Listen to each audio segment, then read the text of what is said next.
Tonight, an investigation you'll see only on Channel 3. A Chattanooga police officer lost his license but kept driving. We've uncovered the dash cam video that proves he broke the law. In this two-part investigation, Channel 3 Eyewitness News reporter Dan Kennedy and producer Beth Berger push for answers to see who's keeping track. Here's Dan. Well, Greg and Cindy, acting on a tip, we made close to a dozen open records requests for this story and reviewed hundreds of internal emails. Whether his license is considered the more permanent revocation or the more temporary suspension, the bottom line is he should not have been driving. And what we found is a lack of checks in the system, both at the state and local levels. And our investigation got results. Imagine driving down the road and getting pulled over by the police. Admittedly, you're speeding, you get a ticket, and you go on your way. But imagine if that officer was driving on a revoked license and wrote you a ticket for breaking the rules of the road while he, too, was violating a traffic law.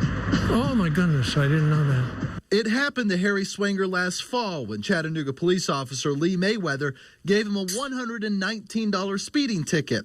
What he didn't know at the time is something Channel 3 uncovered. And especially surprised to learn that he didn't have a valid driver's license.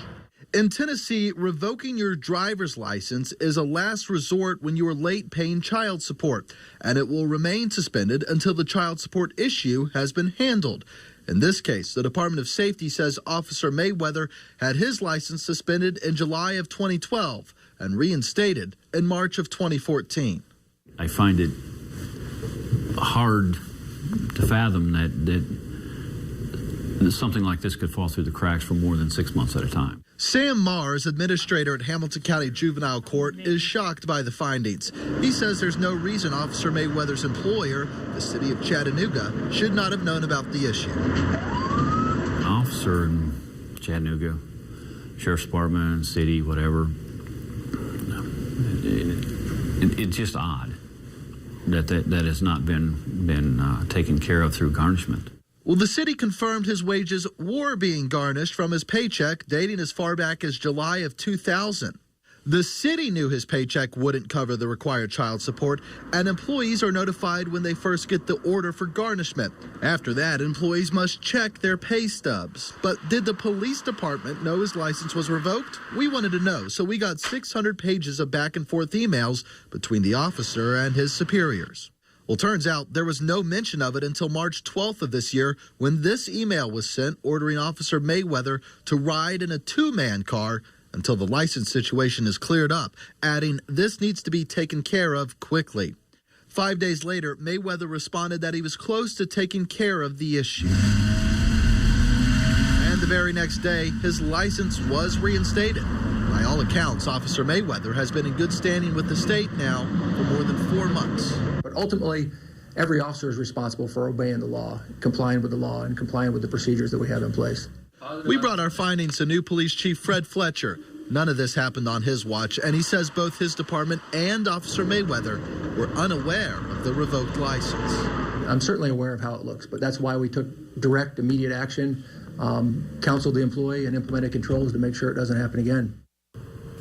Well, we reached out, but Officer Mayweather chose not to comment on this story. He was never disciplined because the department says it was all an honest mistake. We also ran background checks on every officer and found that everyone is in compliance and has a valid driver's license, Greg and Cindy, and they've had those for several years now. Dan, you did a great job explaining how Officer Mayweather lost his license. What is the typical punishment or what do they do if you're caught driving without your license revoked or suspended? Sure. We asked the local attorney about that. He said it's usually a max of about $500 fine, even a max of 6 months in jail. He said it really depends on which officer pulls you over and kind of what mood you catch him in. It could be a slap on the wrist or a trip to jail. Always pays to be nice. Yes. Thank you, Dan.